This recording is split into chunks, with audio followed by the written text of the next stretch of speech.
शिवखोड़ी दर्शनों के लिए गई हुई बस को जिस तरीके से आतंकियों ने घात लगा करके निशाना बनाया था, जिसके चलते चालक, सहचालक और भी कई श्रद्धालुओं की मौत जो थी वो उस हादसे में जो है वो हो गई थी।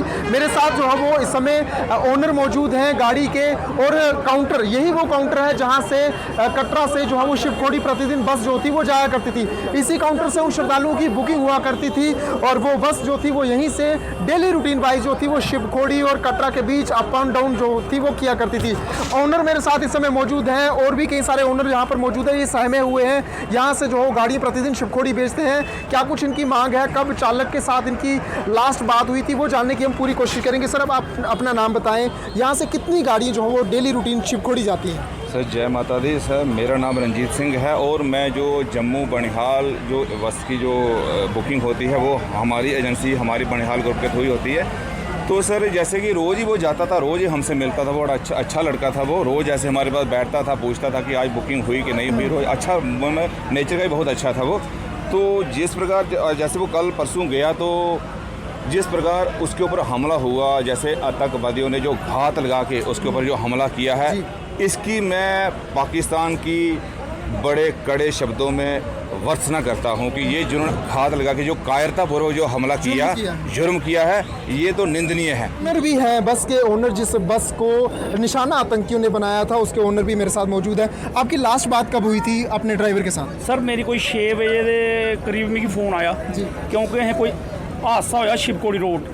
मैं उससे पहले मैं चलो साड़ियाँ बसा गई, मैं पता करना, मैं उसी फोन किया विजय कुमारी। वो फोन नहीं चुक्या, उन्हें मैं कोई 2-4 बार फोन किया, उन्हें फोन नहीं चुक्या। उसके बाद फिर साड़ियाँ और भी गड्डी गई, मैं उन्हें दूसरे ड्राइवर की फोन किया, मैं यार पता करो कि कोई हादसा होया, कि गलबात हुई है। उसने आख्या कि होया है कुछ, लेकिन असी पता नहीं है, लेकिन पता करिए सनाने।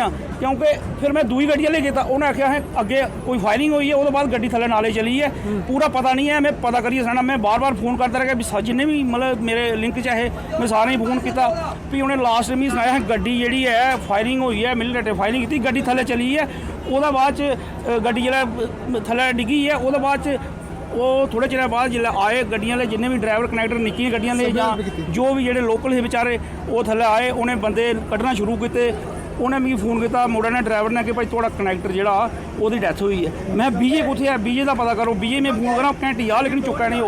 उसके बाद फिर फोन आया कोई 5 मिनट बाद, असें बीजे जेह्ड़ा वो भी खत्म हो गया। मैं उन्होंने लिंक रखा, मैं बार बार उन्हें फोन करा, मैं इ'यां करो जल्दी करो, और बंदे जेह्ड़े थल्लुआं कड्ढियै उन्हें रोड पजाओ, कोशिश करो उन्हें जियां भी नज़दीक जियां जेह्ड़ियां भी गड्डियां लोकल न चाहे जो भी हैन, उन्हें इत्थुआं कड्ढो, कोई रियासी भेजो जां पौनी भेजो जां तरियाड़ भेजो। वो खैर बेचारे सारे लोकल जिन्ने भी है तरियाड़ से लोग जां जेह्ड़े भी है, उन्हें बड़ी हेल्प की। बेहद ही ज़्यादा दुखद हादसा है। ये लोग मांग कर रहे हैं कि कहीं ना कहीं उसे शहीद का दर्जा दिया जाना चाहिए, जिसने 40 और यात्रियों की जान जो थी वो बचाई थी। न्यूज़ 18 नेटवर्क के लिए करणदीप सिंह, कटरा। और रियासी दशक के दौरान हमले के खिलाफ अवाम में बरहमी पाई जा रही है। अवाम अपनी बरहमी का बरबला इजहार कर रहे हैं। रियासी हमले के खिलाफ जगह जगह एहतजाज किए जा रहे हैं। सियासी कारकुन खालिद जहांगीर भूख हड़ताल कर रहे हैं। उन्होंने कहा है कि लीडरों को हमले के खिलाफ बाहर निकलना चाहिए। पाकिस्तान के खिलाफ कश्मीरियों को मजबूत मोर्चा बनाना होगा।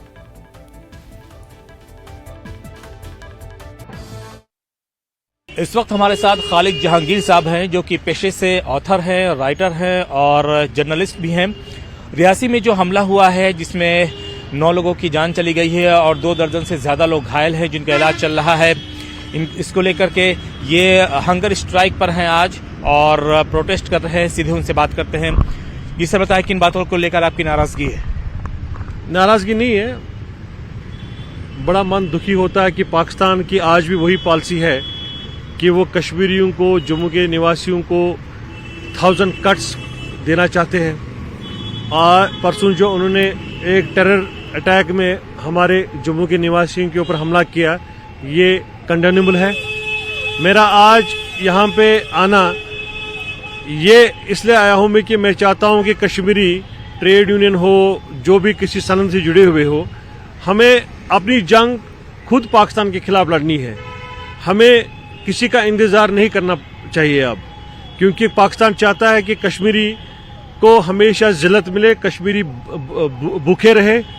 कश्मीरी की इकनॉमी पे अटैक था, वो चाहते कि कश्मीरी की इकनॉमी जो है ख़त्म हो जाए, लेकिन बावजूद पाकिस्तान की इस बर्बत के बाद भी कश्मीरी कोई या इनका लीडर, हमारा लीडर कोई निकलता नहीं है ओपनली। तो मैं चाहता हूं कि आज से ट्विटर और फेसबुक ट्वीट के बगैर वो आए, सामने आए, हमारे साथ यहाँ पे शामिल हो जाए और पाकिस्तान के खिलाफ सीधा दो टोक के बात करे, लोगों की जो हित है उसमें बात करे। इससे पहले भी हमने देखा कि टूरिस्ट पर जो है पहलगाम में या कटरा में जो है हमले हुए हैं और यहाँ की सयाहत जो है कश्मीर की जो बैकबोन मानी जाती है, तो सीधे सीधे यहाँ पर जो सयाहत को चोट पहुँचाने की कोशिश है। देखिए, ये पाकिस्तान का एक पॉलिसी है, नेशनल पॉलिसी है कि वो कश्मीरियों को भूखा और कब्रिस्तान का रास्ता दिखाते हैं। पाकिस्तान की ये पॉलिसी कश्मीर के इंटरेस्ट में नहीं है, कश्मीर के लोगों के इंटरेस्ट में नहीं है। हमें चाहिए कि हम पाकिस्तान के खिलाफ एक अच्छा मोर्चा यहाँ पे स्टार्ट करें ताकि हम आने वाले नस्लों को और हमारे जो आज की जनरेशन है ये उन दरिंदों से बच जाए।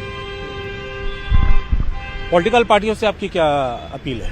देखिए, पॉलिटिकल पार्टियों को अब चाहिए कि वो आप ट्विटर और फेसबुक से बाहर निकलकर ओपनली पाकिस्तान का मुकाबला करे और पाकिस्तान के इन जो ये अटैक्स, ये टेरर अटैक्स और जो इनकी प्रॉक्सीज है उनके खिलाफ ओपनली बोले, न कि हम वेट करें कि दिल्ली का होम मिनिस्टर या दिल्ली का प्राइम मिनिस्टर कब स्टेटमेंट निकाले।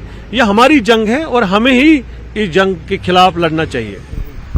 कल जो है एलजी मनोज सिन्हा साहब जो है वो गए थे और जो जख्मी हुए, जो घायल हुए, उनकी आयादत की थी और कहा था कि जो लोग भी इस हमले में मुलव्विस हैं उन्हें बख्शा नहीं जाएगा। देखिए, भारत सरकार की हमेशा पॉलिसी रही है कि वो टेररिज्म के ऊपर कोई कंप्रोमाइज नहीं करेंगे, लेकिन हमारे जो यहाँ के लीडर हैं जम्मू कश्मीर के, उनको भी चाहिए, मनोज सिन्हा जी यहाँ पे लेफ्टिनेंट गवर्नर है, रहेंगे, मगर वो यहाँ के निवासी नहीं है। जंग तो हमें लड़नी है ना। हमारी लीडरशिप को दिल्ली की तरफ नहीं देखना चाहिए, वो खुद ही ये जंग अपने हाथों में लेनी चाहिए। यहाँ के लोग चाहते हैं कि यहाँ की इकोनॉमी कोई ड्रिल ना करे, ये हमारी इकोनॉमी के ऊपर अटैक है।